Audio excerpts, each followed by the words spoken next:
Good afternoon, good afternoon. Today we're putting together a video for the Honor Society at St. Louis Community College, Forest Park. I called for the assistance of two of my brothers in a video presentation of this. One is my brother Azul, he's behind the camera. He's helping out with the video part of it. And then I got my brother right here, Malachi. He's gonna help me out with some of the reading material. So it'll be help more quickly for me to talk through the presentation. So again, this is for my African American Studies 2 and African American History 2 class, and for my Intro to African American Studies, both for Professor Dorian Brown. Again, my name is Jay Strata. Brothers that's assisting me is Malachi and Azul. And we want to read to you something real quick about the Copyright Act, but we're going to also give sites, a bibliography page for all the information that we use. Yeah. Right here, this is the Fair Use Act, or Fair Use definition. It says a fair use, a legal doctrine that portions of copyrighted materials may be used without permission of the copyright owner, provided the use is fair and reasonable, does not substantially impair the value of the materials, and does not curtail the profits reasonably expected by the owner. So again, this is for free, not for profit, and not to digress from the material that's being presented. So let me give you a quick synopsis real quick of what this project is detailed. The focus of this project was show that the biblical people of antiquity in the Bible were African or Negroid in identity. Secondly, the evidence will search and point out where they are today, and will make the historical connection that the African Americans are the Biblical Israelites. So I think the first place to start would be definition of what Ham is, so we can understand who these dark people are and where they are. Ham, according to the Zondervan Dictionary, Zondervan Bible Compact Dictionary. You can order these online at any bookstore. Author is T. Alton Bryant. That's the author. Now, Ham, this is on page 213.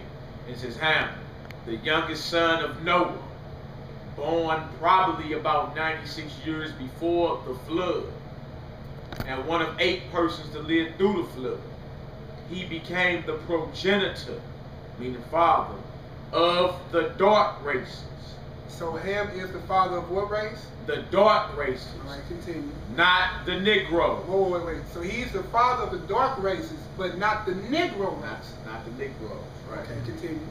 But the Egyptians, Ethiopians, Libyans, and Canaanites. All right. So what we have, we basically can see that we're dealing with two groups of dark people. So we got people who say we're here under Hermetic exegesis, which is not correct. We're not Ham. All right, we just read that, and that Bible is that is used by most seminary schools and in most churches. Right here, this is an ancient table of the nations. This right here is called the Bible Atlas by Holman Quick Source. And this right here is a book of maps, biblical maps of the ancient world. And on page 94, it said that Ham was the son of Noah, born 96 years before the flood. If you know anything about history, after the scattering of the Tower of Babel that we read about in Genesis 11, the descendants of Noah's 3 sons scattered to their inheritance. In Ham's case, it was northeast Africa. Egypt, Ethiopia, which is ancient Cush. Egypt, Mizraim, or what the African brothers call today Kemet. Libya, northern Africa, and then the ancient land of Canaan was right here. This is the land that they call Israel today. But if you notice, it's one solid landmass. Alright, so these are the sons of Ham. This is northeast Africa. This is the lands of Shem, Noah's oldest son. This is more like what they would call the Middle East today, but notice it's still one landmass. Solid landmass. And then Asia and parts of Europe, Japheth. So that's how the brothers settled after they got up off the ark, after the Tower of Babel and the scatter. Perfect. Brother, definitely appreciate that. And we make sure we're going to try to give you all the sources, all the books, all the maps that we can. Yeah. All right. Also, what I want to look at too, we're going to see that we're going to deal with Abraham because he was the first Hebrew, according to the Bible. But real quick, we're going to look into the Jewish Almanac, and we'll see that on page 3 of the Jewish Almanac, it tells us that, strictly speaking, it is incorrect to call an ancient Israelite a Jew, right, or a contemporary Jew an Israelite. All right, and that's in the 1980 Jewish Almanac. And the reason why is because those people converted to Judaism. Yeah. All right, but we'll discuss that further on in the video. Which is a religion that was never given by the Most High. Exactly. All right. Right here, we got next is Anacalypsis by Godfrey Higgins, who actually was a Freemason, actually. Lived during the 1700s. All right. Now, on the back of his book, he has an interesting quote. The bottom paragraph of it. It says, Are you ready? In consequence of prejudice, for it is really prejudice against the Negro, or I ought rather to say, against the possibility of a Negro character. I admit with great difficulty. He said he admit with what? Great difficulty. Okay. The theory of all the early astronomical knowledge of the Chaldees having been acquired or invented by his racism, and that the Chaldees were originally Negroes. Woo. I was telling you all the ancient astronomy and math and science and all that. The ancient land of Chaldea in Mesopotamia was known for that. Exactly. That whole area, that was the area Abraham was from. And let him know why he was called the Hebrew. The word Hebrew originally it means Hebrew, which means to cross over. Cross over. All right, and so this is what we're going to go into the Genesis account, and we're going to look at Genesis chapter 12. And the reason why we're taking this route, because one, we see that Ham is presented of the dark races, but not the Negro. But then we see that Godfrey Higgins, which is a well-known, like you say, Mason, and he did historian. Yeah, exactly. That he did the work and showed that the Chaldeans were a Negro race of people. Yeah. So this lets us know who the very first patriarch was. Yeah. A Negro. Yeah. All right? Yes. A black man. Yeah. All right, so we're going to go into the Genesis account. We're going to see this. We're going to go to Genesis chapter 12, verse 1. The book of Genesis, chapter 12, verse 1. Now the Lord had said unto Abram, Get thee out of thy country, and from thy kindred, and from thy father's house, unto a land that I will show thee. And I will make of thee a great nation, and I will bless thee, and make thy name great. Thou shalt be a blessing, and I will bless them that bless thee, and curse him that curseth thee. And in thee shall all families of the earth be blessed. So again, we get a chance to see that Abraham was called out of the Chaldeans. But we didn't get the word yet, but we're going to give you Genesis 14 and 13 so we can start seeing it. Then we'll go to the New Testament so we can see it's one complete story. All right, so Abraham was called to come out. All right? To cross over. To cross over. That's what the word Hebrew means. Crossed over that Euphrates River. Exactly. You feel me? All right, Genesis 14, verse 13. And there came one that had escaped and told Abram the Hebrew. The who? The Hebrew. So Abraham was called the Hebrew. Yeah. He was the first. For he dwelt in the plain of Mamre, the Amorite, brother of Eshcol, which are Africans. And I was just going to say, Amorites are African people. Yeah. In the plain of Mamre, the Amorite, brother of Eshcol, and brother of Aner. And these were confederate with Abram. So Abraham had, our forefather Abraham had allies amongst Hamite or Hamitic brothers who you would call Africans today. They were all dark-skinned people. Exactly. You know, but the way you dress, how you worship your God, your culture, what you eat, what land you came from, what language you speak, the customs you keep, determines what kind of dark-skinned person you are. So this is why identity is important. Yes, very important. Very important because it shows you who your friends were, who your allies were, and the nation you belong to, and everything that was entitled to you by birthright. paraphrase. All right, so where we're going to go now, we're going to hit this Acts chapter 7. It's going to bring this whole story together. And again, while the brother getting to the page, understand, also discussing with Brother Dorian in the class, and also from the other research we done, there have never even been a European even break the borders of Africa until after the 1400s. Sure. And so even before that, what was the people we was dealing with? All right? And so then, again, another thing, we get to see that we had an understanding between each other with those people. But we can go ahead and get this and we can see Abraham and actually where he came from. Yep, the book of Acts, meaning Acts of the Apostles, chapter 7, verse 1. Then said the high priest, are these things so? And he said, men, brethren, and fathers, hearken, meaning listen. The God of glory appeared unto our father Abraham. So God appeared to who? Abraham. All right. When he was in Mesopotamia. Ooh. Before he dwelt in Haran. And said unto him, get thee out of thy country. We just read that back in Genesis. And from thy kindred, and come into the land which I shall show thee. Then came he out of the land of the Chaldeans. So he came out of the land of where? The Chaldeans. And we read that in Genesis chapter 12, verse 1. Yep. So we just wanted to kind of give you the foundation that the patriarch, or the first Hebrew, the father of all the Hebrew nations, was a Negro, a black man, not related to Ham. Right. All right? And even Godfrey Higgins admitted, he said he admitted with great difficulty. With great difficulty. Godfrey Higgins actually was a so-called, what you call a Caucasian today. Yeah. You feel me? He lived in the 1700s, but his research and his studying led him to the understanding that, look, these Negroes, all the astronomical knowledge we got, the math we got, the science we got, this knowledge, in the land of Mesopotamia, Chaldea, was known for this. We just read that in the book of Acts just now. Yeah, yeah. And Abraham was called up out of that land. Because Most High was going to deal with him. Yep. So finish verse 4. Then came he out of the land of the Chaldeans, and dwelt in Haran.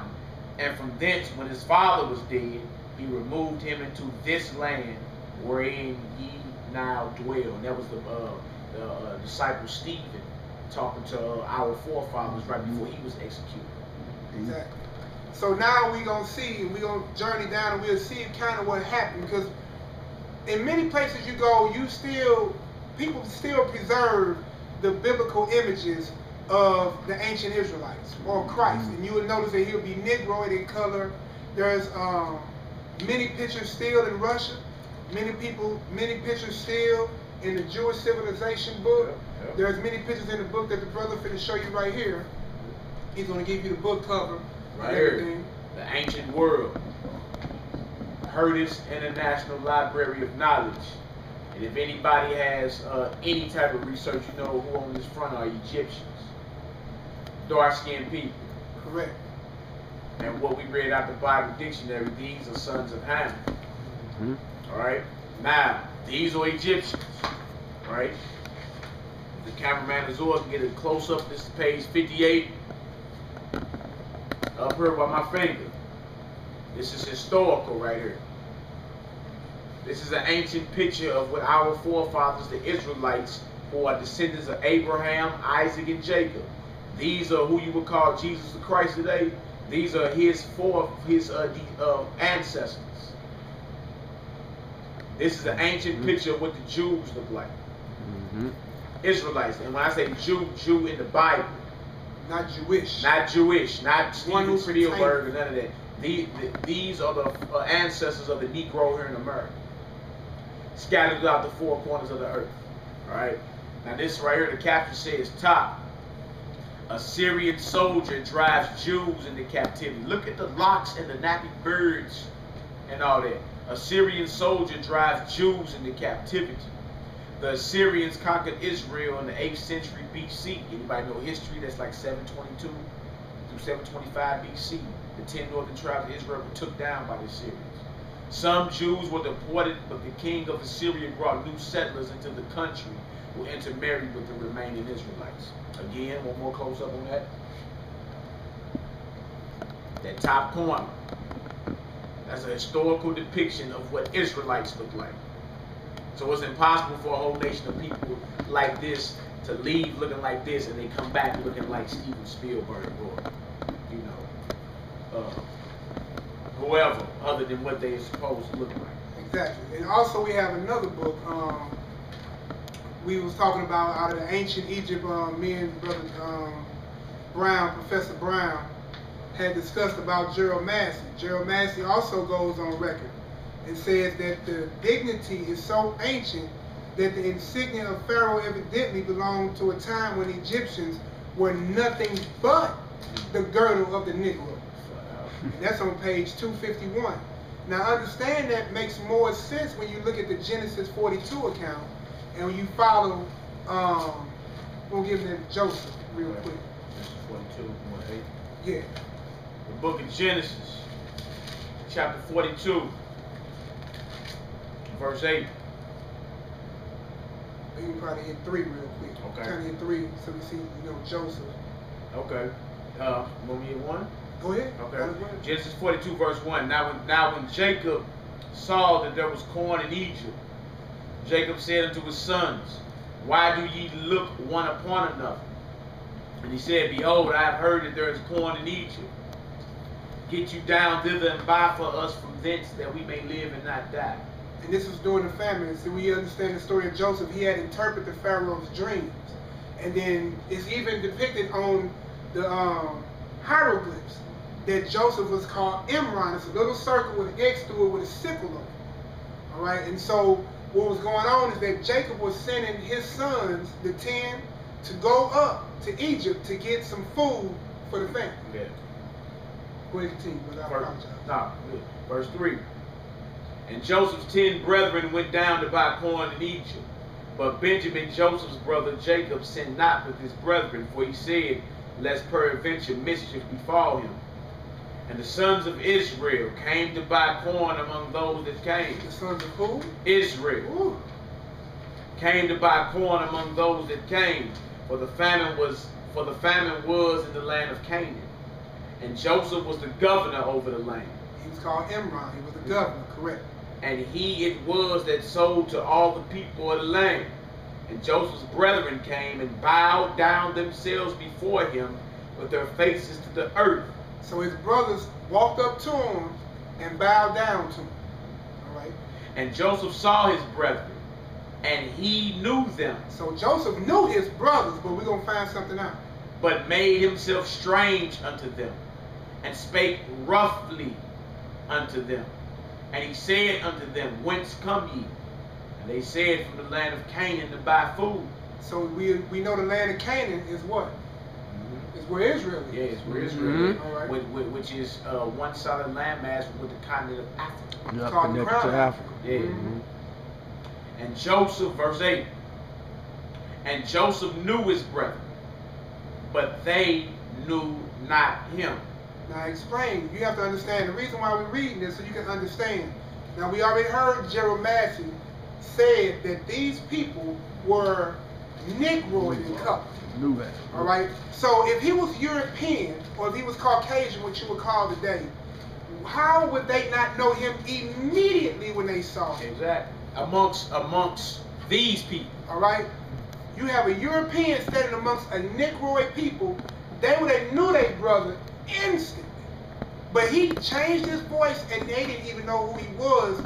That's how much he looked just like those Negroid people. Yeah, the Egyptians, showing you that the sons of Shem and the sons of Ham, you feel me, are dark-skinned people. You got Egyptians who are descendants of Ham, and you got the descendants of Abraham who are descendants of Shem, and they can't even tell each other apart.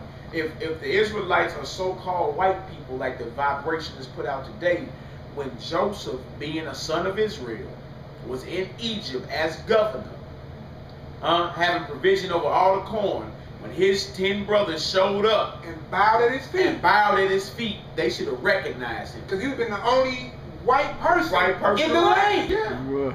But see, what happened is what you have is what they call iconoclast.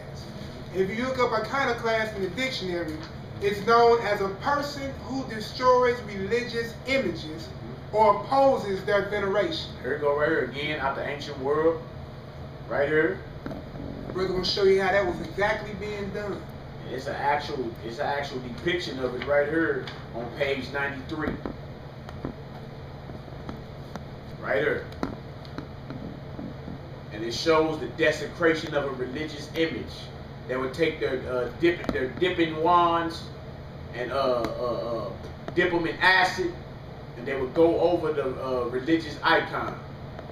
And you have this manner of work still done to this very day. Because they don't want you to know how great you are.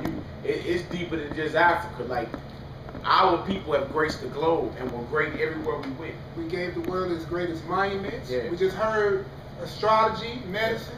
From our history books, Professor Brown, we already know that, you know, we have multi-dimensional men amongst us as a people. Yep. And then we also going to look real quick into the Bible to see if the Bible gives us some type of prophetic understanding how this happened. Yes, sir. Because understand, there is nothing new under the sun. And so again, science, school teachers, everybody use the Bible as a biblical resource or to piggyback off of it in research. So we're going to give you an academic reference, and then we'll give you a biblical reference to see how they sing it in harmony.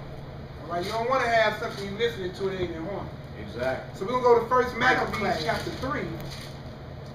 All right, so we're going to go into 1 Maccabees chapter 3, verse 48, and see how this iconoclast was prophesied in the Bible. Yeah.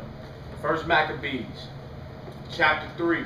And Maccabees is in the Apocrypha, which is part of the 1611 King James Bible. All you gotta do is do a little research and you'll see the Apocrypha was part of the Bible. He authorized this, right? This is 1 Maccabees chapter 3, verse 48. And laid open the book of the law. So he opened up this book. Wherein the heathen had sought to paint the likeness of their images. Ooh, so do you understand what happened? So like what you have right now, what most people have in their houses now is a Eurocentric Jesus Christ. Yeah. All right? Yeah. And see if I got my history book. We had a Eurocentric Jesus Christ. And in that Eurocentric Jesus Christ, that's a picture of Caesar's Borgias. Yeah. All right? I'm going to let the brother explain that real quick. I'm going to find you another picture from my African American history book from last semester, African American History 1. Where they had a picture of Christ in the Congo, and he was nipple. Ooh, serious. This right here is the second witness. Look, I didn't have to go that far. Yeah, go ahead. Go ahead. See right here? This is a picture of Christ. How they viewed him then. Sure is, boy. Got him crucified, plight, Congo, Democratic Republic. Right. This is how they pictured Christ then. The crucifixion plaque shown here carved out of ivory. That's the type of work we did. Great works, carved in ivory, showing how Christ looked. In the Congo, they discovered this in 1874. This picture of Christ. Straight bro. And he had that beard. Notice Hebrews, we didn't cut our beard. Yeah. That's how another lot of nations knew who you was based on how you dressed. We talked about that earlier. And the manner, like we wore beard and locks. Yeah. Which some call today dreadlocks, unfortunately. Right. Job 9:24. The earth is given into the hand of the wicked. The earth is given to who? Into the hand of the wicked. Who controls Africa now? Who has colonized the whole continent? Who right now that we have to answer to at this point? He covereth the faces of the judges thereof. If not, where and who is he? Exactly. So that's what happened. They covered. What happened was during the Renaissance, which means the rebirth, who you would call so-called Caucasians start desecrating all the images that our people had set up. You know what I'm saying? Because it's a well-known fact in the ancient world, and even back east to this very day, that the children of Israel are dark-skinned people, that Christ was dark-skinned. You feel me? And the Most High himself, all the ancient depictions, woolly hair, dark skin, voice of many waters, Daniel angels, 7. All that, man. Daniel 7 and 9 to be exact. And we're not pumping idolatry or telling brothers to put up images, but the fact of the matter is, the Bible prophesied about a time coming where people will be covering the faces of the real judges of the earth. The top judge is the Most High, in honor of his son. You see that? And then it says, "Know ye not that the saints gonna judge the world?" The saints are those who went into covenant with the Lord by sacrifice.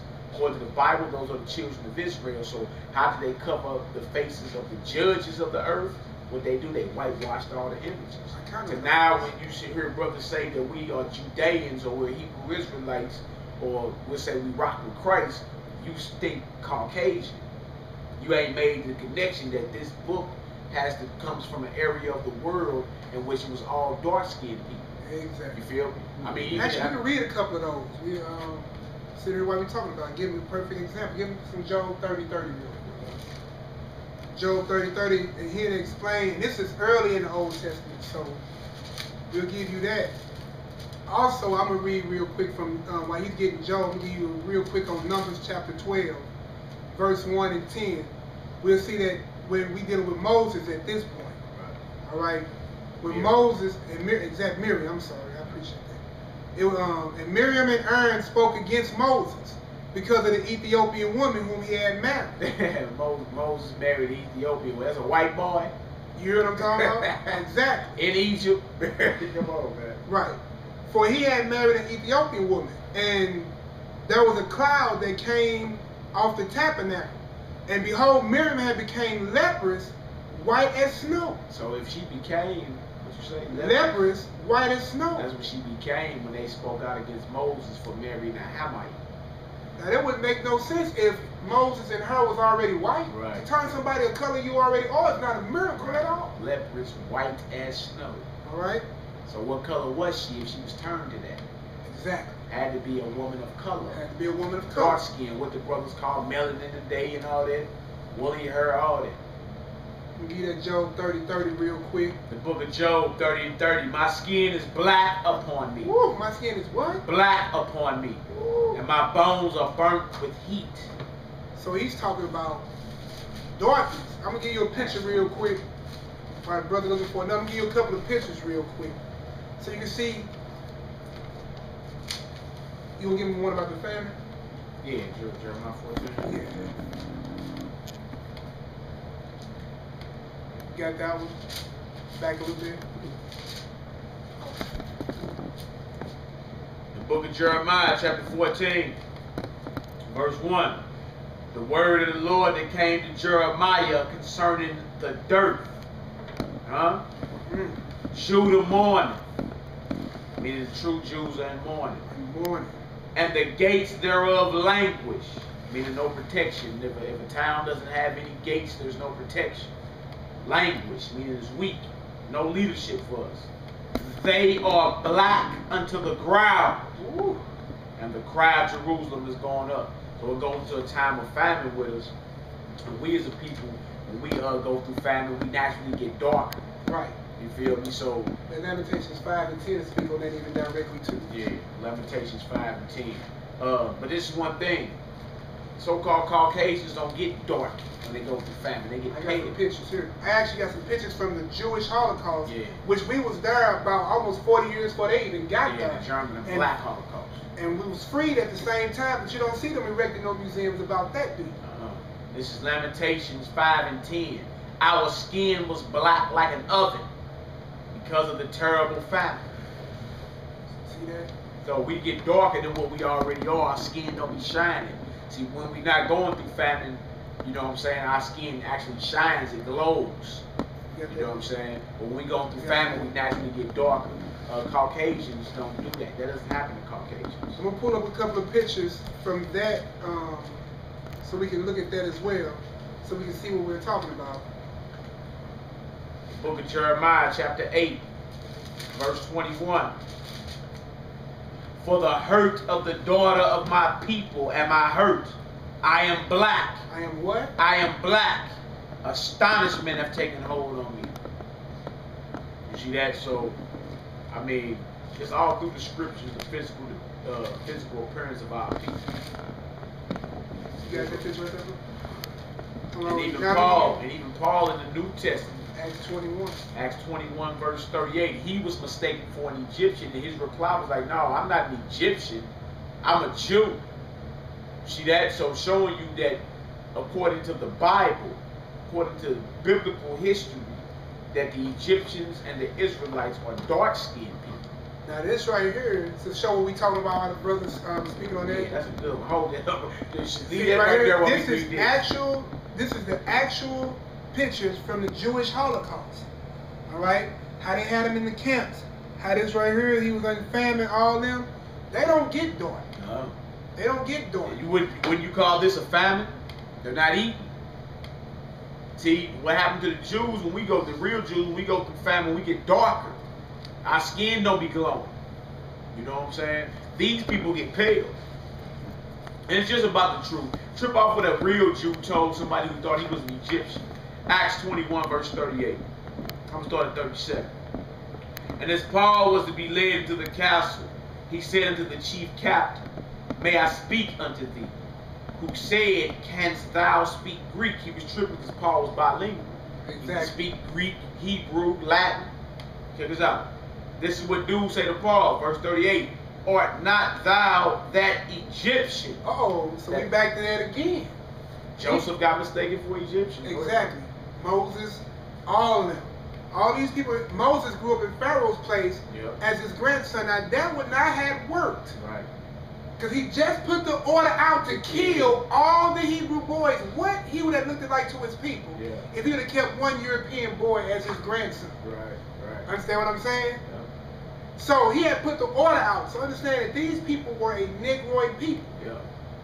Read it again. It says, art not thou that Egyptian, which before these days made us an uproar, and led us out into the wilderness 4,000 men that were murdered. But Paul said, I am a man which am a Jew. So he told him, he corrected, I know I might look like them. An Egyptian. I may be dark-skinned like an Egyptian. But I'm not them. But I'm a Jew of Tarsus, a city in Cilicia. Oh, from the Italian. Showing you that dark-skinned men were living in also what you would call Europe. Exactly. And we got pictures of the first inhabitants of Rome. They were not white folks. Check this out. Which led 4,000 men that were murdered. But Paul said, I am a Jew, I am a man which am a Jew of Tarsus, a city in Cilicia, a citizen of no mean city. And I beseech thee, suffer me to speak unto the people. So again, we get to see that Hamites and Israelites look just alike. And didn't when Herod was seeking to kill Christ, where they go? They escaped into Egypt. Now, if Christ was blind-eyed, or that European picture you see of Caesar Borgia, he would have ran into Egypt. He can hide among these people. He would have got caught instantly. But we're going to go through a little bit more than, and we're going to see the exile of Israel. Yeah. Actually, matter of fact, I'm going to read that right now out of the encyclopedia, of African Encyclopedia. Okay. I had it at the college, but I couldn't bring it home, but I did do a screen print.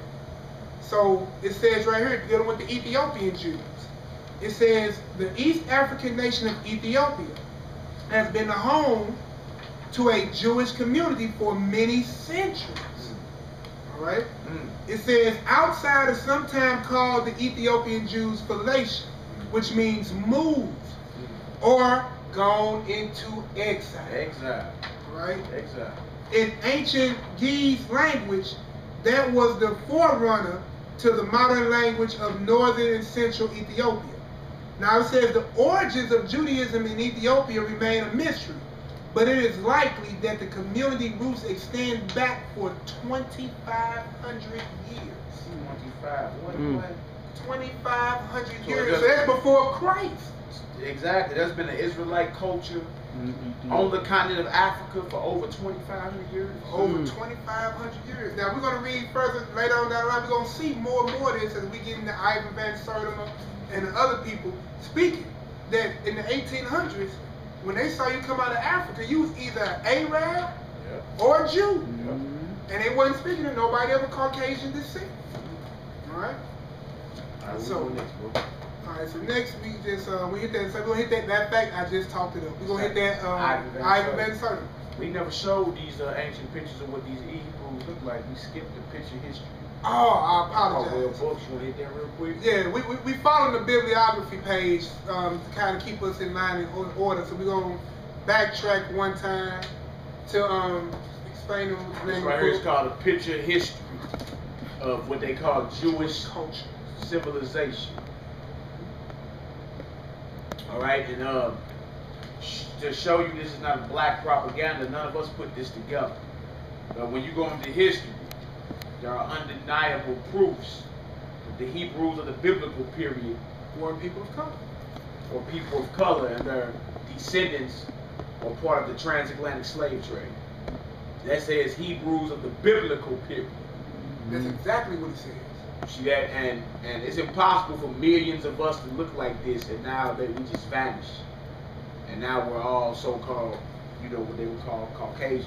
And this says right here, a Semitic prisoner. So he descends from Shem. Again, Shem. Yeah, so this is not an African, but check words out. This says on terracotta in the period of the 19th dynasty.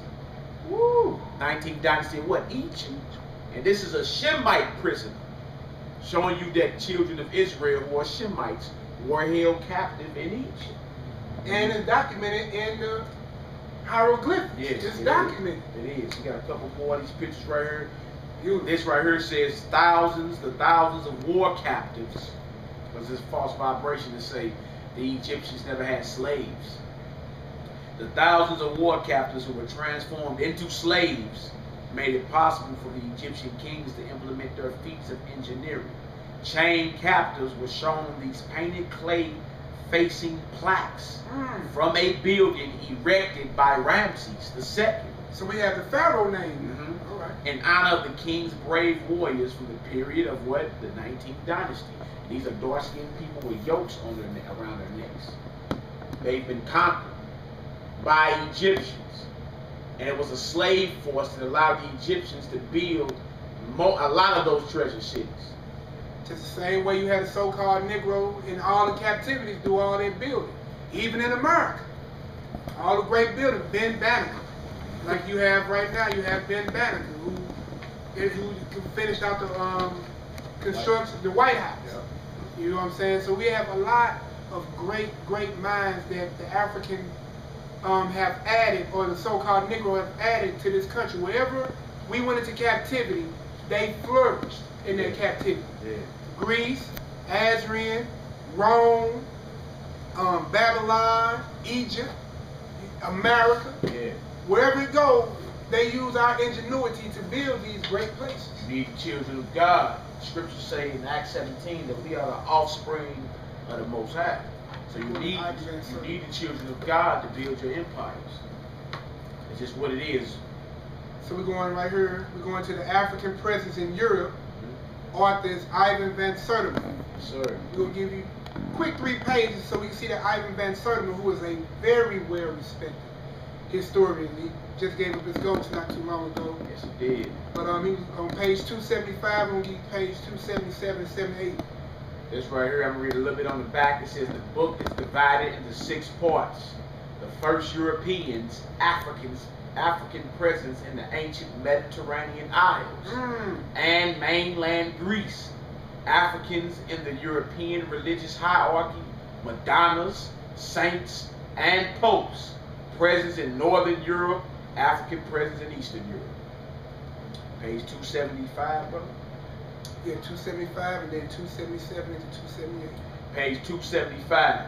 It says Tsarist officials were completely indifferent to the fate of non-Russian peoples inhabiting Russia. Non-Russian people inhabiting Russia. Russian statistical data of that time referred to Africans. Okay, so we talking about the data. This is how they view it. This is how the Russians viewed Africans in the 17 and 1800s. Okay. As Arabs or Jews. As who? Arabs or Jews. During the time, and look, the transatlantic was still going on. Yeah. So they didn't look at the Europeans as Arabs or Jews. They looked at the Africans as Arabs and Jews. This is what Ivan van Sertima is saying. Yeah. Yeah. Amazing. Page, where we at next? 277, about the last paragraph, I believe. Last paragraph, 277, says, Leo's praise of his countrymen is proof that Africans are not typical of the beastly lineage reported by European Renaissance voyages.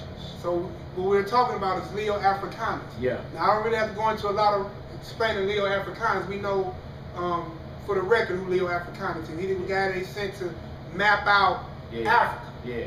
Right. No doubt. And he say, notice what he said. He said, Leo's praise of his countrymen is proof that Africans, and when it says Africans, a lot of people lump every dark-skinned person on the continent of Africa as one person. And it's never been like that. See, it's talking about the Hebrew Israelites that dwelt in West Africa, and North Africa, and parts of East Africa. You know what I'm saying? So when it's saying African, we're not saying all the cultures on the continent of Africa are united in one. We're showing that it was a great presence of our people living on the continent of Africa. We have always been mistaken for Africans. Always been even mistaken. back in biblical times. All right. So it says we was in Russia on this one. Yeah, and it was saying that look, they either Jews or Arabs. It says Leo's praise of his countrymen is proof that Africans are not typical of the beastly lineage recorded by European Renaissance voyages. Renaissance meaning rebirth. And when they start whitewashing all the images. Kind of class. If you was always ruling Europe, why did you have to have a Renaissance? Why you gotta have a rebirth if you was always on top? Leo quotes from the biblical chapter of Genesis. Ooh, so whoa. So again, like we said earlier, historians, scientists, authors, even people who go out and survey the land, Leo Africanus, even he had knowledge of the biblical scriptures, the Torah, and the Tanakh, which is at that time, in the New Testament. All right, so yeah, definitely. Had knowledge. Just wanted to point that out how he's be going back to the Bible. Check this out. It says Leo quotes from the biblical chapter of Genesis that the Negroes and Tawani Moors. So hold on, the who? Negroes and Tawani Moors. And Moors means black, so a lot of Moorish brothers were Israelites. Yes, but we're gonna go into that too. Yes, we're gonna cover a small piece of that. Cited by Europeans as being different by nature due to their complexion, are both descendants of Noah. Ooh, so he had just made the connection that these dark people, these Jews, are descendants from Noah. And we just read the son of Ham. One of the sons of Noah, progenitor of the dark races, but not the Negro. Both descendants of Noah, all of which opinions and reports are to be understood only of the original of the Tawani people. That is to say, of the Numidians and barbarians. For all Negroes or black Moors take their descent from Cush. Ooh, that's Ham. Check this out. It says, for all Negroes or black Moors take their descent from Cush. Oh, okay, so he said Shem. Cush, the son of Sham. Which is Shem. Who was the son of Noah. Correct. See, that Sham and Shem is another way. It's the same way. Shem is more modern. Sham is more ancient. All right. It says. Appreciate that, brother. That was perfect edification. It says descent from Shush, the son of Sham, who was the son of Noah. But whatsoever difference there be between the Negroes and the Tawani Moors, certain it is that they had all one beginning. Woo! So he said there is a difference between them, but they had one beginning. It came from Noah. And Noah said it came from Noah and his son Shem or Shem. You see what I'm saying? So that's what we have with that. So now we're gonna go. My brother Zur, he got a book. It's the history and the description of Africa. Actually written by Leo Africanus. Who we just was reading about. So he goes into a further explanation of this. All right. Okay, we heard the history and description of Africa by Leo Africanus, page 129. About the original of the Africans, our historiographers do much disagree, but some will have them to be derived from the inhabitants of Palestine, because as they say, being expelled out of their own country by the Assyrians, they came at length into Africa. So you see, like we just said, that part of the Assyrian captivity. You'll also read about that in the book of Maccabees and the Apocryphal books. Yep, the Kings, 2 Kings, chapter 17 as well. About how Assyria took down our forefathers. And we showed the picture earlier with brothers going into captivity by the Assyrians. Correct. And they was brothers with what they would and call kinky birds and kinky hair. Yeah. Alright. Now we're going to page 163. Those Africans which inhabited Libya and Numidia, So that's where they inhabited when they went into their exile. would each of them worship some certain planet, unto whom likewise they offer sacrifices and prayers. Some others of the land of the Negroes worship Gugimo, that is to say, the Lord of the heaven. And this sound point of religion was not delivered unto them by any prophet or teacher, but was inspired as it were from God himself. After that they embraced the Jewish law, wherein they were said to have continued many years. Go back to that Jewish law part, where they came into their understanding. Because see, that understanding lets you know that their culture had been in Africa. And Leo Africanus just told us he recognized that there may be some differences, but they had one originated from Noah. So Leo Africanus again goes on record in his other book saying that this Jewish culture was there. And afterward they professed the Christian religion and continued Christians until such time as the Mohammedan superstition prevailed. The Mohammedan superstition. They call it Islam. Because Muhammad came in as one of the last major religions on the earth in around about 570 to 630 AD. Now we're going down to page 202. Jews are undoubtedly among the oldest of the foreign colonists of North Africa. What did Leo Africanus just say? That Jews are what? Are undoubtedly among the oldest of the foreign colonists of North Africa. Showing you that we've been staying on the continent of Africa the whole time. And they said we the oldest foreign, feel me? Because where we came from, you feel me, on down into what you know is the continent of Africa. Our forefather Abraham came from Mesopotamia. There it is. He crossed over to the Euphrates and then started dwelling amongst Hamites.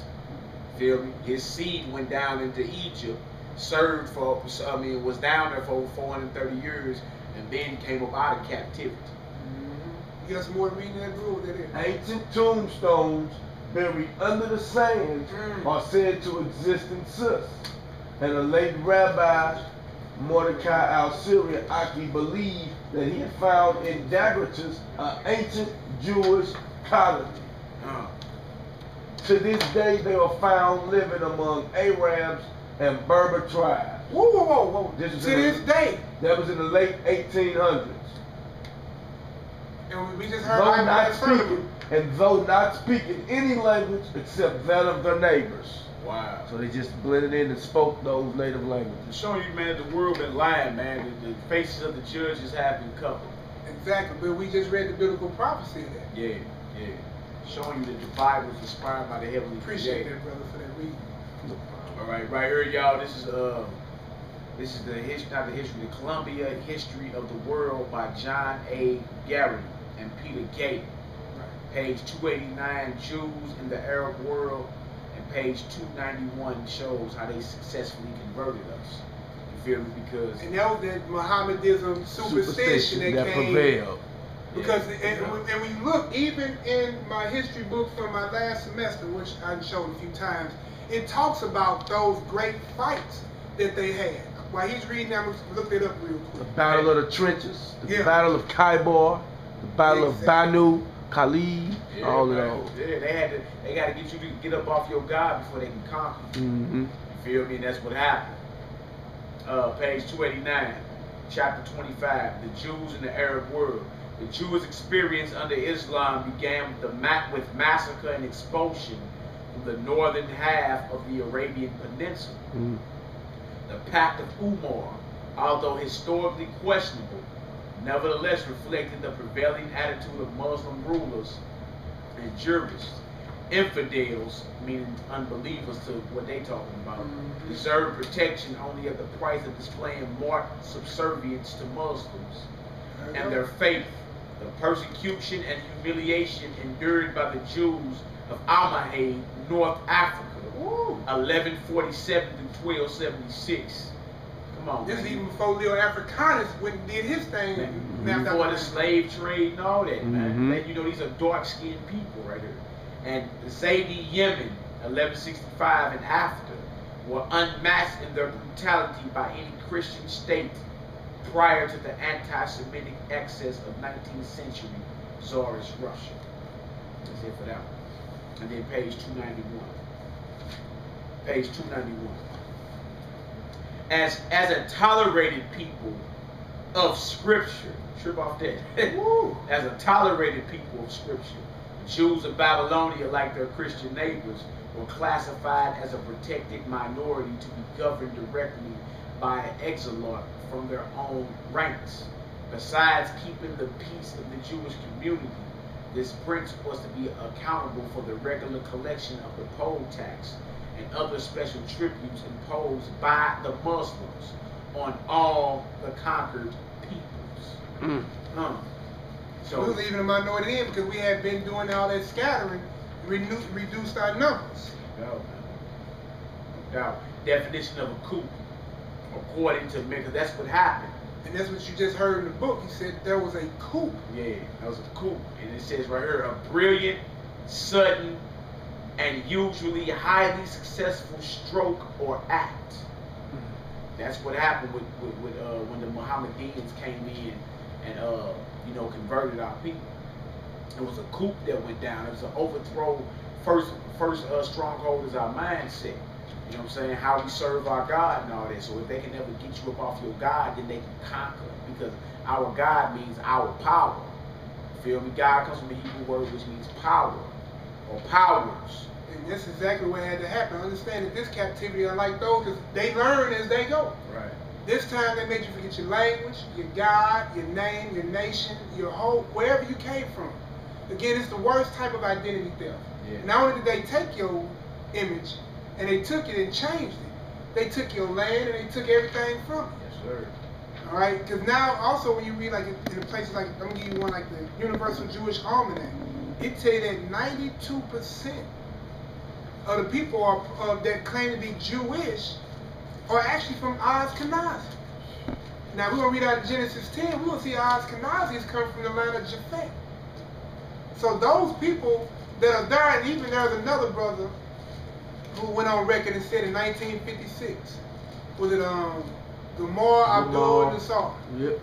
He said that y'all would never have no peace because Israel left black and came back white. Yep, Gamar Nassar. He was assassinated 2 weeks after that. Anwar Sadat. And after they was assassinated, they placed Hosni Mubarak. And Hosni Mubarak was there since the last person said the Israelites left black and came back white. That's why they still fighting for the land today. You had everybody from Helen Thomas, who was a main press lady who worked in the White House, told them to get out of Israel, go back to Europe. Y'all are occupying. That's why they fight like they fight. You see, all that's prophetic as well. We're gonna read about the strangers that inhabit the Lord's land. 1 Samuel chapter 2, verse 32. And thou shalt see an enemy in my habitation, in all the wealth which God shall give Israel, and there shall not be an old man in thine house forever. Ooh. Prophecy about strangers or enemies being in the land of the Lord. Check out there Zechariah 9 and 6 as well. The book of Zechariah, chapter 9, verse 6. So it's prophetic that the true children of the promise will be scattered into their enemies' lands, and God's enemy will be in his land. And the reason we were scattered is because we picked up these other ideologies and philosophies and got away from our God, our power. And that's why. There's rules to everything. Zechariah 9, verse 6. And a bastard shall dwell in Ashdod. Who? A bastard. And a bastard shall dwell in Ashdod. And that's in Israel today. That exact city that he's talking about. Just letting you know that those people are considered bastards to the Lord. And a bastard shall dwell in Ashdod, and I will cut off the pride of the Philistines. And let's move forward into the New Testament. Revelation. Notice that Revelation is a revelation of who the world calls Jesus Christ. Correct. It's just one thing. The people who claim they are Jews don't even believe in Christ, the greatest Jew to ever grace the planet. But to trip off what he say about them, this is prophetic. Revelation 2:9. I know thy works and tribulation and poverty. Thou art rich. That's Christ talking to us, saying he know the hell we catch in the tribulation, how poor we are, our poverty. But guess what? We're rich because we're the most spiritually rich people on the planet. The kingdom of heaven is to us. But thou art rich. Check this. And I know the blasphemy, which means a damnable lie. And I know the blasphemy of them which say they are Jews. Ooh. And are not. And are what? Are not. But are the synagogue, meaning chief house of Satan. Trip off that. So Christ say, you know, he's prophesying that he know the lie of those claiming they his people, they are not. But they are the house of Satan. Because understand, and make no mistake about it, these people that come up out of Khazaria, the Caucasus Mountains, before they was in Mount Seir, but after they took over the Caucasus Mountains, in the lands of Japheth and all that, make no mistake about it, they're on the record as being called the serpent people. They are called the serpent people in history. Do a Google search and type in serpent people. And you're going to see it's the people that came up out of the Caucasus Mountains right there, man. So Christ identified them and said, look, I know your work, your tribulation, your poverty, talking to his people. Because he know they're going to go through. Right, but you're rich. And I know the blasphemy of them which say they are Jews and are not, but are the synagogue of Satan. And there was no such thing as basically what you call a Caucasian Jew to the 8th century AD. The only family that on record, if you check the files of Josephus, the only Edomites that converted to what you would call the Torah and the Tanakh was Herod and his family. Other than that, they kicked everybody out of other Edomites out of Mount Seir. They had to get down and lay down. And that's how Herod the Edomite was on the throne of Jerusalem when Christ was born. Exactly. Rome gave it to him, man, but you got to go back into the history, into the book of the Maccabees and find out what happened. All right, this is Revelation 3:9. That's another witness. Revelation 3:9. Behold, I will make them of the synagogue of Satan, which say they are Jews and are not. And are what? And are not, but do lie. Behold, I will make them to come and worship before thy feet, and to know that I have loved thee. Now, I'm going to go into, let me see that invention of the Jewish people. I'm going to let this brother up so you can get a snapshot. This is a guy who is a current professor at Tel Aviv University and a historian. His name is Shlomo Sain. He's a Jewish man, all right? He's a Jewish-born man in Israel, or Israeli. Israeli. All right? Israelites, what I call it sometimes. Yeah. I'm not going to be, you know, demeaning to nobody. I'm going to go in here and read you what he wrote on record real quick. It says right here, it says, by arguing that the Jews have never been genetically or otherwise a people. Those people that claim they are Jews, he said they have never been genetically or otherwise a people. Deuteronomy 32:21 said the Lord was going to provoke us to jealousy by those who are not a people. Yeah, exactly. Those who are not a people. And this is one of those not a people telling you that they are not a people. Trip off that.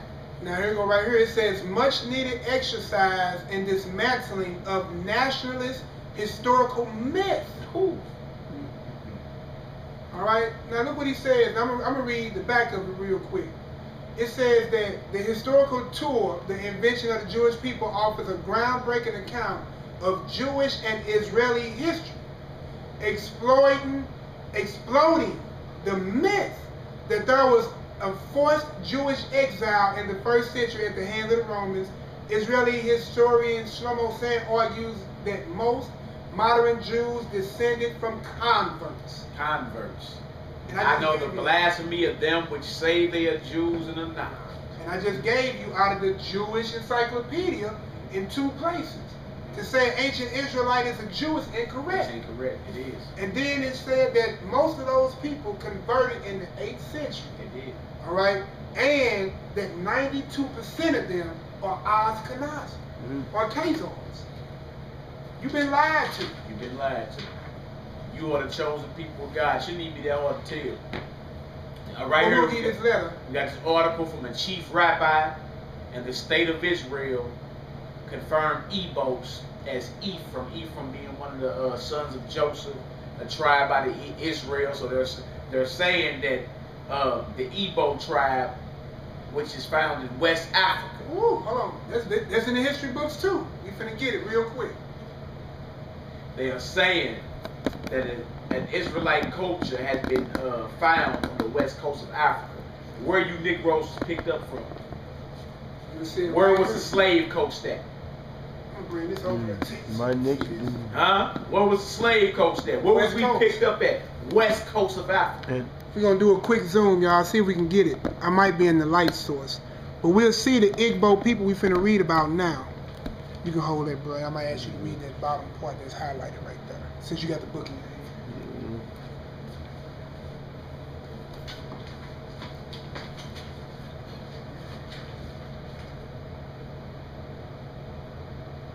Got it? Right here.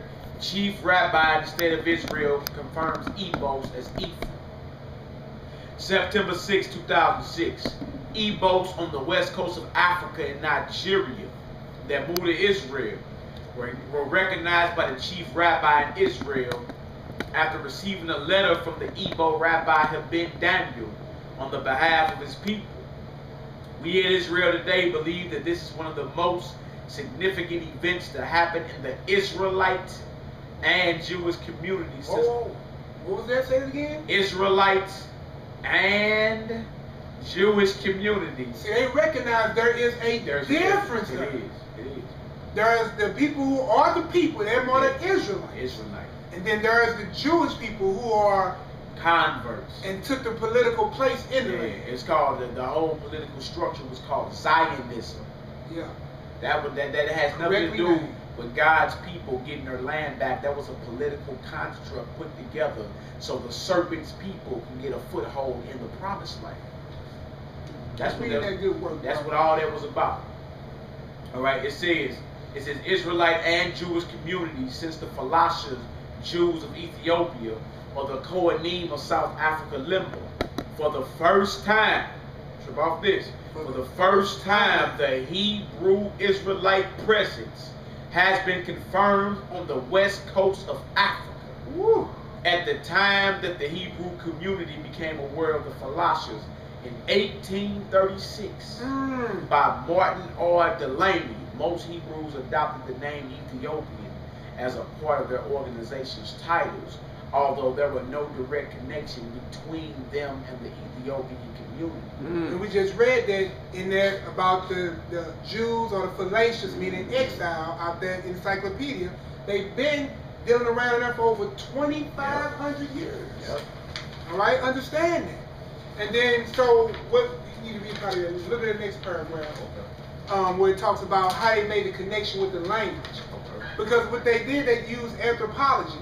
They went into the tombstone. I got it right. It says they also confirmed that most of the slaves, that means the majority of them, large majority, they also confirmed that most of the slaves brought to the Americans came from Nigeria, hence the term Niger, as we get nigger from, which is a Latin word which simply means dark skin.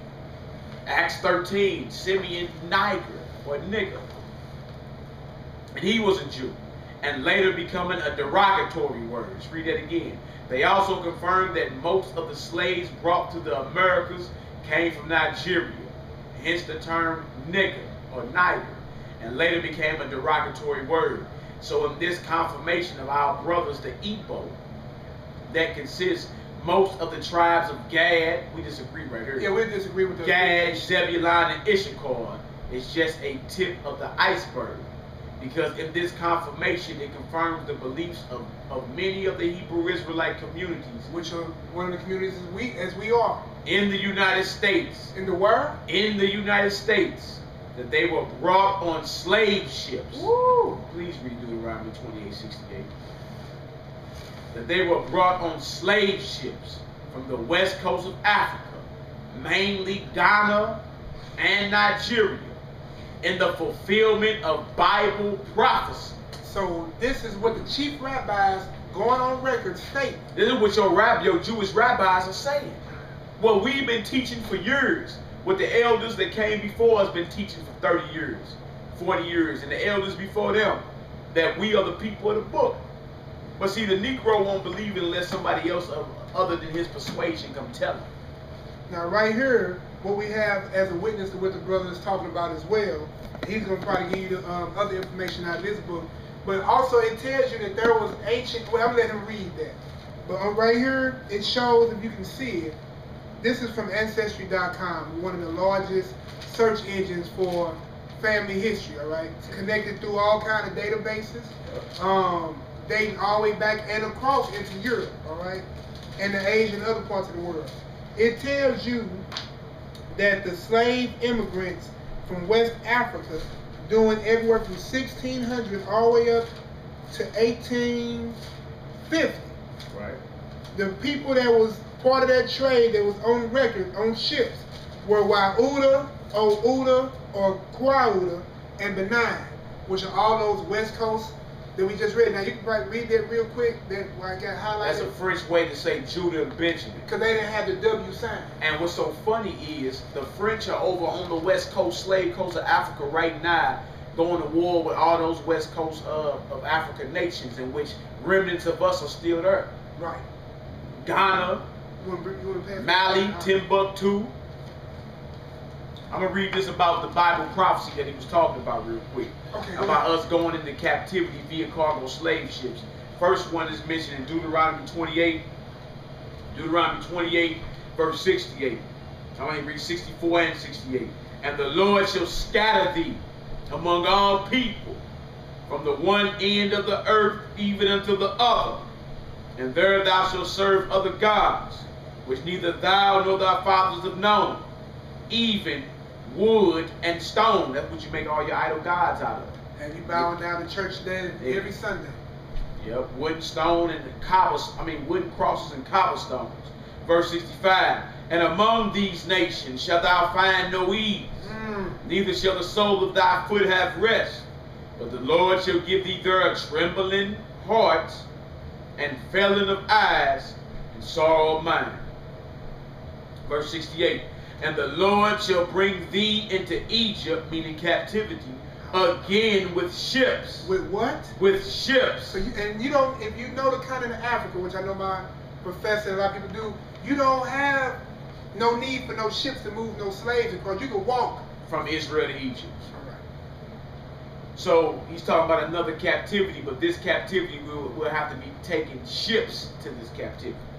Sounds like the transatlantic slave trade. Exactly what it sounds like. And the Lord shall bring thee into Egypt captivity again with ships, by the way whereof I spake unto thee.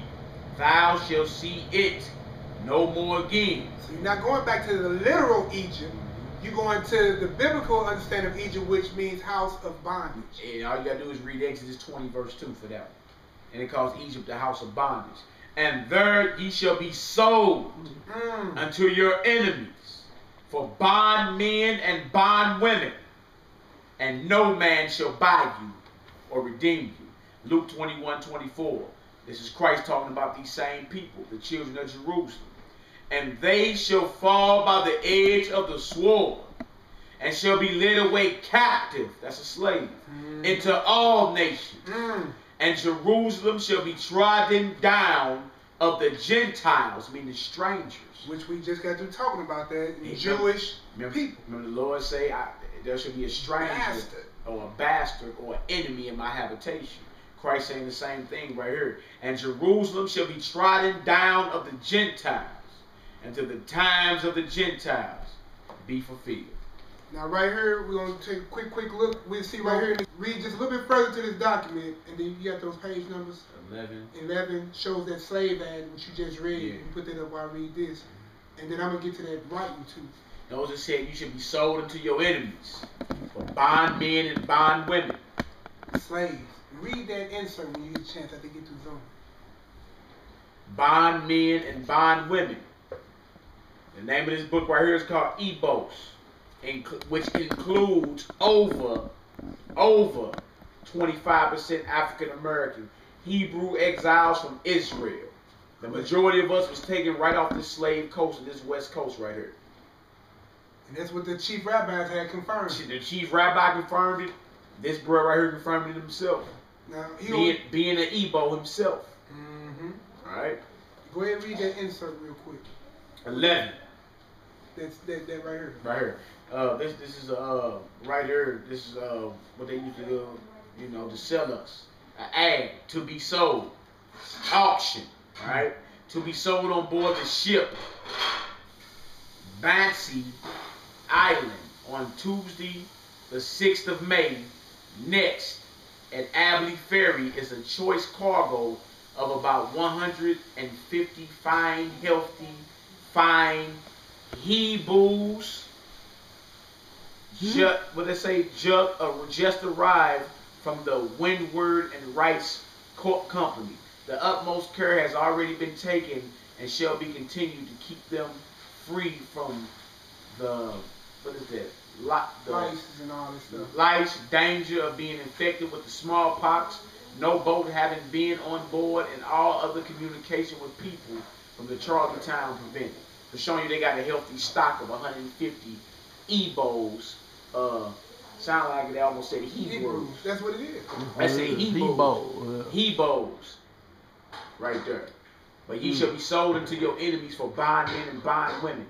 And no man will redeem you out of this. That's what the return of Christ is about. And understand the reason why they made that connection. Historians with the Igbo spelled the same way. Society communicated through secret Igbo writing called Nativity. That's on page 45 of that book. They had the ancient writing. They found that same symbols discovered engraved in a number of African American tombstones in Virginia. See that? That writing of the Igbos or Hebrew exiles? Exactly. Why is it that they find this same writing style on the tombs in Virginia of so-called African American slaves? This same writing style right here. Exactly. The writing style of the Igbos. Then now we're going to hit you with some of this Rudolph Windsor. All right? Because a lot of these things, see, the problem we have with most cases. Oh, okay. Going to page 84 to 85. Okay, right here, y'all. This is from Babylon to Timbuktu. A history of the ancient black races, including the black Hebrews. Rudolph R. Windsor. Page 84. Yeah, 84 and 85. It's the second paragraph. Okay. You guys, excuse me, I'll get some water. Okay, good. Some water. Babylon to Timbuktu. And actually, this chapter is called the North African Black Jews. Page 84. It's going to show how the prophecy that Christ said we was going to fall by the edge of the sword and be led away captive in all nations. That started in 70 AD when the Romans sacked Jerusalem. We, being the children of God and being warned of Christ, fled into Africa.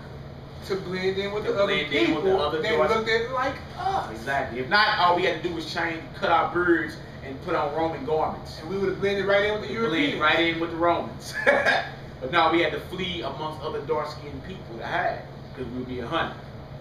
This is page 84 of Rudolph Windsor, Babylon to Timbuktu.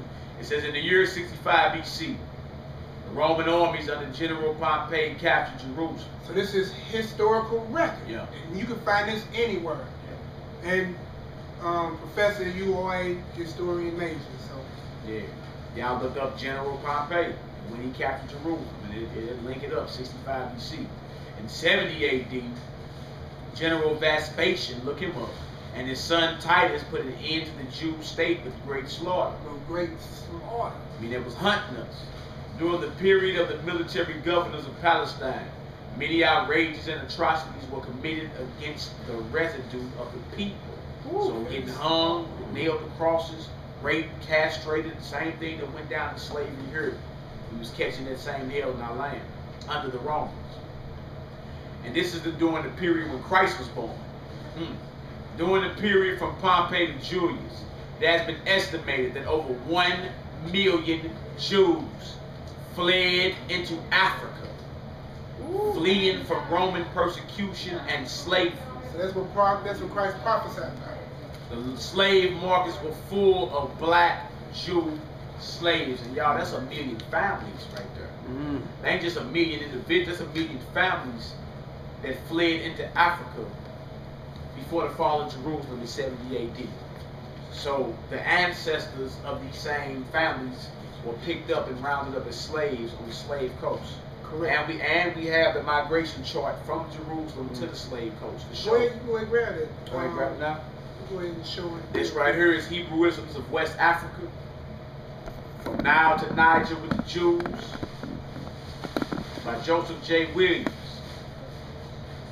And on the back, on page 325 of this, it gives an actual migration chart, one of the routes that we took, leaving up out of Jerusalem, and how we ended right up on that Gold Coast with the brother read earlier, Wauda and Benin. This is the exact coast in which slave merchants call the Slave Coast. At Fort Judah. Now this is Jerusalem up here. We went from Jerusalem down through the east coast of Africa, all the way over to the west coast of Africa. We were picked up. We kind of jumped the gun on that one, but I couldn't help it. Yeah, on topic. Rolling with the spirit. And it says from Nile to the Niger with the Jews, from East Africa to West Africa.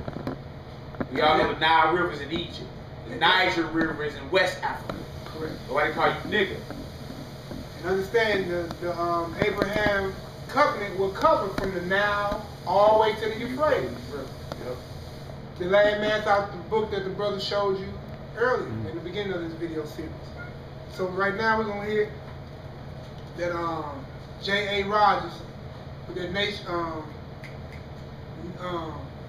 Nature knows no color line. Thank you. Nature knows no color line. J.A. Rogers. Page 1, I think it's page 112. So we're going into. Sorry about this, everybody. Small pause. I didn't have this page number written down in the bibliography page, as I did the others. There you go, right here. We got it. Okay. I'll praise to the Most High. Page 122. J.A. Rogers. Nature knows no color line. This brother lived in the early 1900s. This is a black queen of England on the front. Her name was Charlotte Sophia. You got history on that too, showing how black folks ruled Europe during what you call the Dark Ages. Correct. All right. Now this is page 122. It's also going to a lot of history, like how black Jews was running Europe and all that. But right here, it says, as was already said, the ancient Jews who left Egypt must have been quite Negro. Woo! Got back to that again? Then we read, we showed the pictures and all that. And so Joseph, understand again, when his brothers came to see him, didn't even recognize him. If he was European, he would have been noticed instant. Yeah. It said it must have been quite Negroid. After mating with Egyptians and Ethiopians for centuries, they were probably even originally Negroes. Abraham, according to the Bible, came from Ur of the Chaldees.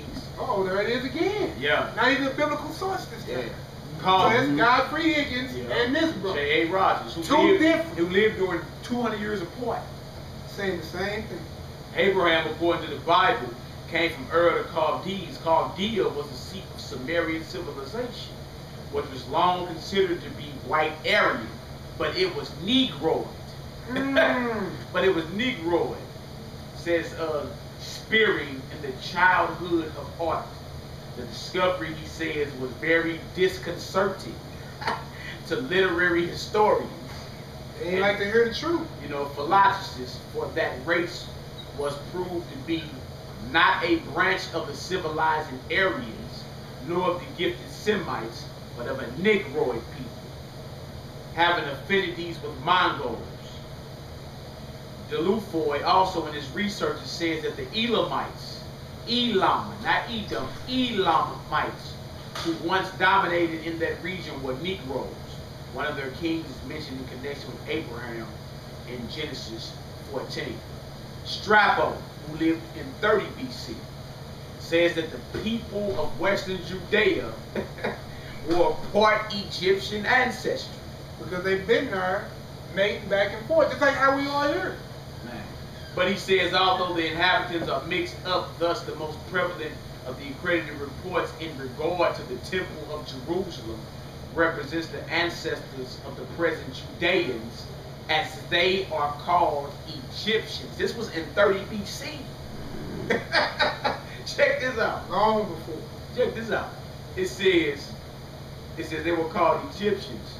It says right here, it says Tacitus, Cornelius Tacitus, who was a Roman historian of about 90 AD, so after the fall of Jerusalem, says many assert that the Jews are an Ethiopian race. And then we just reading that Acts 21, and Paul was thought to be An Egyptian. You see that? But these are all dark races. They looking like. exactly. So in the ancient world, even white men knew, who were looking at Jews of their day, they were under the impression that we were spawned out of the Ethiopians. You wouldn't be looking at no Caucasian. He wasn't looking at his brother and thinking that. See that? Showing you that how outsiders looked at us were we were always, according to antiquity, according to prophecy, according to our culture, we have always been a dark-skinned people. And that's even according to their historians. Alright? It says, for Romans to have taken them for Ethiopians is clear indication of their color, since the Ethiopians were definitely black to the Romans. There it is. That's what you just said was verified. Yep. Now look, I'm gonna run real quick back into this. We got some maps though. Did I miss a point? So I want to go into this Hebrewism on page 326. It's the Negro land, but we won't be able to show that. Okay. So 326. Yeah, we got the Negro 4. land. Maybe Azor might be able to get it if we get close up on the map. So the Negro land while you read this is part of the thing we was talking about as well, about when that Mohammedanism superstition came up. Highlighted Jewish communities that fought against those, understand that it said that Negro the rain land. on Negro the land. And that's West Africa, right?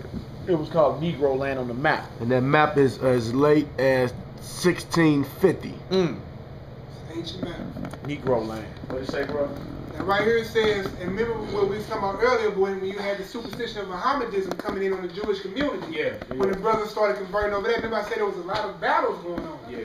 Brother Zua had named off a few. Here go another one in the same book. All right, it says the reign of Vandals in North Africa gave the Jews a respite, and incidentally afforded them the opportunity of Judaizing the Berbers, over whom they gradually gained a dominant influence. The Judeo-Berber regimen reached its climax in the heroic resistance of Kahina, the Jewish Berber queen, to the encroachment of the host of Islam. So they went to war. While many Jewish tribes in course of time embraced Mohammedanism, at least externally. Others preserved their faith by treating deep deep into the desert and possibly into Negro land. The what? Negro land itself. This may explain in part how the Jews early became the chief merchants of the Sahara, and then connected link between the Negro nations of the South and all great commercial centers in the Mediterranean coast.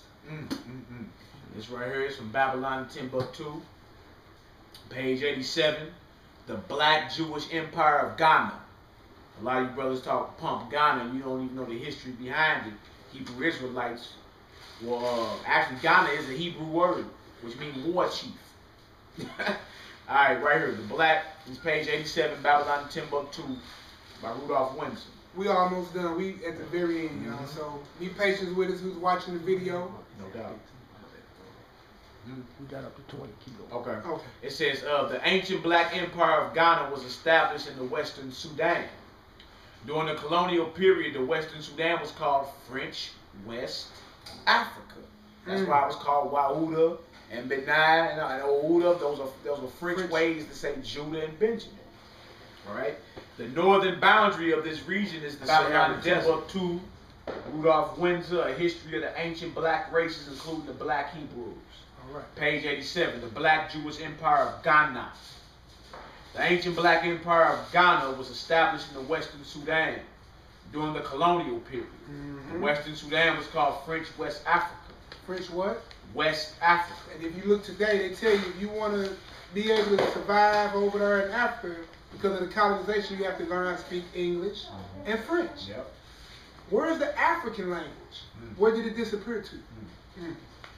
The northern boundary of this region is the Sahara Desert. The western and southern border is Lake Chad. Some rivers of this region are the Senegal, the Gambia, the Volta, the Benue, the Lagoon, and last but not least is the famous Niger River. This river flows from the Guiana highlands northeast to the famous cities of Timbuktu and Gao. Then it makes a sharp turn and flows southeast toward the city of Benin in Nigeria. That's one of the spots you was talking about. Exactly. In the ancient times, the Carthaginians from North Africa penetrated the Sahara Desert and the Western Sudan during the 2nd and 3rd centuries BC. When North and Eastern Africa had amassed over a million Jews. Read that again. When North and Eastern Africa had amassed over 1 million Jews, these Jews began a continuous migration to the region of the Niger River. We just showed the map. We just showed it. Showed the map. According to the researches of Nahum Slouch, the tradition of the Jewish traders in the Sahara stretches back to biblical time.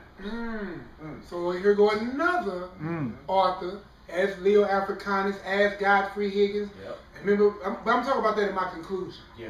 Slouch continues, and it is not at all surprising to encounter in every part of the desert traces and even survivals of a primitive, ancient Judaism, which at one time played an important role in the whole region of the Sahara, from Senegal to the very borders of Somaliland. As I have mentioned earlier, this region that extends across the entire width of Africa below the Sahara Desert, from Senegal to the Somaliland, is known as the Sudan or Black Africa. Between the 2nd and 3rd centuries, the black Jews of Arabia continued migrating across the Red Sea to Ethiopia. The largest exodus of the Jews occurred during the persecution by the Arabs, led by Muhammad. He had said on his dying bed that he wanted Islam to be supreme throughout all of Arabia. At the same time that the Jews were migrating westward across the Sudan from Ethiopia, they also migrated southward from Libya, Tunisia, Algeria, and Morocco, for you Moors, to the fertile region between the Senegal and Niger rivers. When they noticed the spot they called where they picked us up was fertile. So the slave coast was fertile. Alright? When the Jews from the north and east met between these two rivers, they established a confluence or crossroad in the West Africa, where men could exchange their culture, ideas, and merchandise. These Jewish migrations went on with great frequency about 300 AD. And they continued with the utmost regularity for 1,200 years. So that's even before the transatlantic, showing how they was putting the Israelites and after down. Columbus. Columbus 1492, you talking about 300, put 12 on it, that's 1,500. Puts us right there Right around that time. Yeah, because you still had the Abyssinian kingdom and all of those kingdoms were still existing. 1492, when all the black Jews got kicked out of Spain. 1492, when the fake Jesus, the white image of Jesus that you got up, Cesare Borgia, that's when his the father took the throne. Too. 1492. Because the other one that King Ferdinand and Isabella. That was 1492. Yep. Just so happened the same year Columbus set sail for America. Yeah. All three events. Columbus set sail for America. The black Jews who was running Spain, who was known as Moors, fell.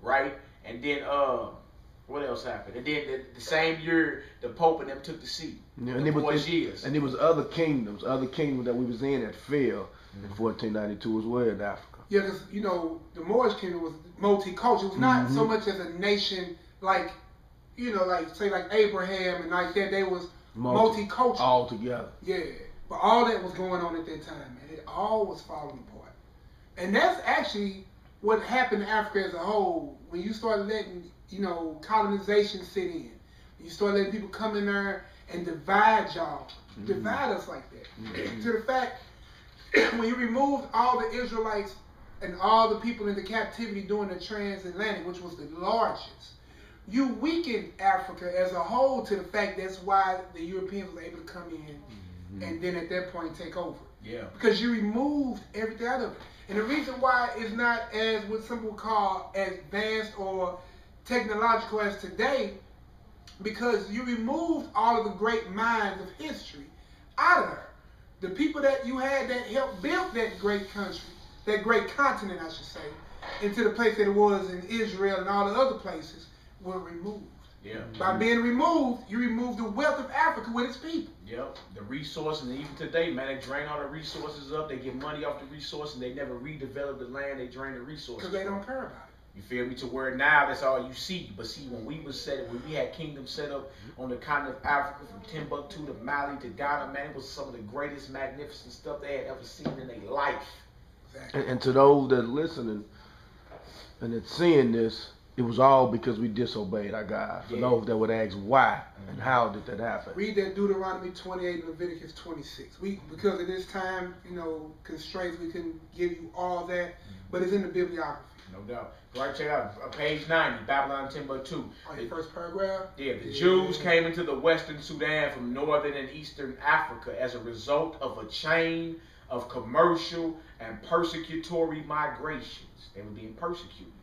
The Jews had settled among the most civilized people throughout the ages. They adopted new methods from other people and left their material, educational, and moral imprint among the people with whom they resided. For many centuries, the Hebrews had to employ great physical and psychological initiative, mindset. They cannot afford to be complacent or apathetic. They were hated. So apathy could mean cultural stagnation or death. The Jews imported into the western part of Africa a superior material, educational, and moral culture soon after 300 AD. And this cultural advancement was not duplicated or exceeded until the ascendancy of the Mohammedan leader Mansa Musa of Mali in 1312 AD. But we see the Hebrews was converted into Islam. We saw this. Mansa Musa was a Hebrew. If you look at any ancient pictures of him, he got on a plain garment, he bearded out, and he got a crown on his head. That ain't no regular African. All right, it says, in the 3rd and 4th centuries AD, the Africans on the west coast did not possess the cultural superiority of the Africans on the north and east coast. The black Jews had an advantage over the African tribes. They carried their culture, history, laws, and written records with them. This assured them a constant precedent for the development of a higher social organization because of the stability of the black Jews' culture. The Jews were not absorbed into the autochthonous population. In fact, the Jews absorbed some of the native tribes. The Jews made use of every opportunity. They were industrious and skillful people. In the Jewish Ghanaian states were found kings, princes, governors, generals, secretaries, treasurers, revenue agents, judges, architects, engineers, doctors, historians, language interpreters, mathematicians, jewelers, sculptors, masons, carpenters, painters of art, goldsmiths, leather workers, potters, armorers, saddlers, blacksmiths, and agriculturalists, etc. The black Hebrew kings of Ghana had 2 titles. The black Hebrew kings of Ghana had 2 titles. 2 of them. Keamaga, master of gold, and Ghana, war chief. Professor Gabi says the 22 Hebrew kings reigned in Ghana before the Hegira in 622 AD. Before Islam even was founded, 22 Hebrew kings had already been reigning in Ghana, 622 AD. And 44 had reigned by 790. You got a little more, Hebrew? That Farrakhan you talking about? Yeah, I'm gonna hit that Farrakhan. Last? Yeah. Okay, you want me to hit the end of this Timbuktu? Yeah, go ahead. 132. One more in this Babylon Timbuktu. We almost done, y'all. 132, 133. Dr. Alan H. Godby postulates the position that black Jews were on the west African coast from Senegal to Angola, and they, the Jews, were driven to this area from the Central Sudan by Muslim propagandism. See that? Having a knowledge of the black Jews in the United States, Dr. Godby arrived at this conclusion. This is what old Dr. Godby says. Check this out. These facts have peculiar significance when the presence of Judaism among American Negroes is to be considered. Hundreds of thousands of slaves were brought to America from this Western Africa during the days of the traffic, beginning nearly 400 years ago. How much more of Judaism survived among West African Negroes in that earlier time? As persecuted communities, they were rather more in danger than other Negroes of being raided by war parties and sold as slaves. It may be considered certain that many partially Judaized Negroes were among the slaves brought to America. How many of them might still hold some Jewish customs? Here is another question. Before Dr. Godby published his book, The Lost Tribes of Myth, Rabbi Matthew organized a Hebrew congregation in 1918 and proclaimed that the black people in the United States and the West Indies are the original black Hebrews. These are hundreds of thousands of black African Hebrews scattered throughout the United States, not only in the urban areas, but also in the rural communities of this nation.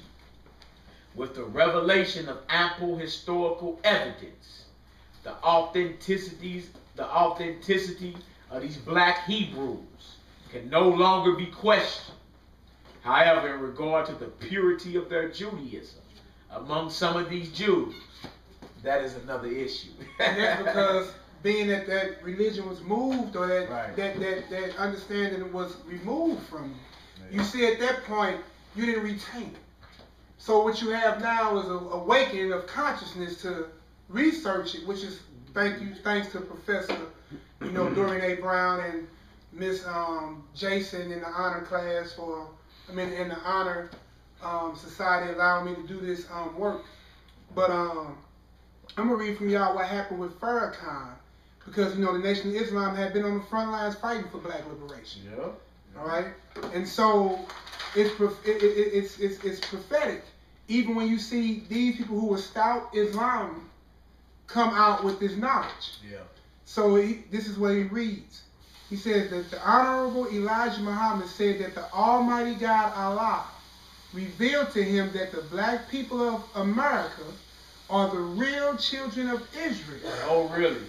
And look, hopefully we have gave enough information to prove it. Hopefully we proved that before, this guy here is saying that. Right. Hopefully you got enough ample evidence to come to the conclusion yourself. Before we even read what he talking about. But we just progressing through time till today. Mm-hmm. So we can understand what's going on in America today as part of the project. We have to show where they are today. Yeah, and then also, we ain't dissing or nothing like that, but Farrakhan is a very influential person within our nation. You know what I'm saying? So for the fact that he would come out and say that, you know what I'm saying? Live. You feel me? Live, and it's received. I mean, come on now. Exactly. But he said that Honorable Elijah Muhammad said that the Almighty God Allah revealed to him that black people of America are the real children of Israel. And we are the choice of God. And that unto us he will deliver his promise, said Minister Farrakhan. It was a quote. The question says that somebody has usurped our position. Somebody has usurped our position. Or we call it coup. The coup, yeah. And what would the Messiah say? Those that say they are Jews and are not. The synagogue would say. And so it says that the question says that somebody has taken the promise of God to the children of Israel and claimed it for themselves. He said, blacks in America are God's people, not those who inhabit the land in Palestine. Flat out. Flat out. That's what Minister Farrakhan goes on record to say. So I'm just going to go and read the conclusion of this real quick. And I want to take again thanks Miss Jason, Professor Brown, Brother Malachi, Zeus, sat back there and doing all the filming and everything. And but basically in conclusion, In conclusion, most people link the Bible to all manners of study. History, science, and research, which we just read from all these authors, all the way to Leo Africanus, refer back to the Bible for a historical reference. And I think it is possible to know the whereabouts of these people. It has been shown that black people who identify themselves more strongly with their racial identity are generally happier, according to a study led by psychology researchers at Michigan State University. The study, funded by the National Institute of Mental Health, appears in the 2011 and 2012 issue of Cultural Diversity and Ethnic Minority Psychology, a research journal published by the APA, or the American Psychological Association. This is a part of the solution to what has been a serious problem in the African American community and why this journey is necessary. To get a sense of how important identity is today, for instance, of what it would be like if one would suddenly lose their identity. Imagine if one forgot their name, or became a John Doe, if you will, lost all his documents, his Social Security card, his birth records, and everything. All right? All his documents proving who he was. What would that person do? How easy would it be for that person to survive, even in modern society? In early human communities, those without an identity were made outcasts. Without an identity, one has lost their rights to land, friendship, support, and this plight strikingly is familiar to the plight of the so-called Negro, or the modern African American today. So hopefully with this journey we showed you that the biblical people were people of color. All the way from the patriarch to today, we showed you through evidence from the Jewish community, who recognizes that they are a Jewish and a Hebrew Israelite community, out of their own mouth saying it's fulfillment of biblical prophecy, who they are today in America. And from other authors, other resources, hopefully we have concluded a work worthy of being called out. No doubt, no doubt. You can go ahead and cut it, bro. What's his music? Block in the building. Cause we go back before the slave ships. Cause we go back before the slave ships. Cause we go back before the slave ships. Abraham, Isaac, our granddaddy Jacob. Cause we go back before the slave ships. Cause we go back before the slave ships. Cause we go back before the slave ships. Abraham, Isaac, our granddaddy Jacob. I'm from the chosen seed of Abraham. My forefathers got it on in the land of Ham. From banging with the Canaanites to learning their ways. Tell whoever they was lying, saying ignorance pays. Rocking skinny jeans and pink, then your spirit is gay. What you say? I bow to the great Yahweh, or Yahweh in the ancient tongue. So check your history. Hunted, now you're loving the heathen, and that's a mystery. These niggas rocking feds, and the others say salam. But peace in the original tongue, shalom. Deception so thick you can chop it with an axe and you deceive. What do you believe if you can't look back? So I search my forefathers like Job 8 and 8 and come to find out they the ones that's on the pearly gates. So I'm a terrorist, believing in the coming of Christ. Yahweh Shah paid the ultimate price. Cause we go back before the slave ships. Cause we go back before the slave ships. Cause we go back before the slave ships. Abraham, Isaac, our granddaddy Jacob. Cause we go back before the slave ships. Cause we go back before the slave ships. Cause we go back before the slave ships. Abraham, Isaac, our granddaddy Jacob.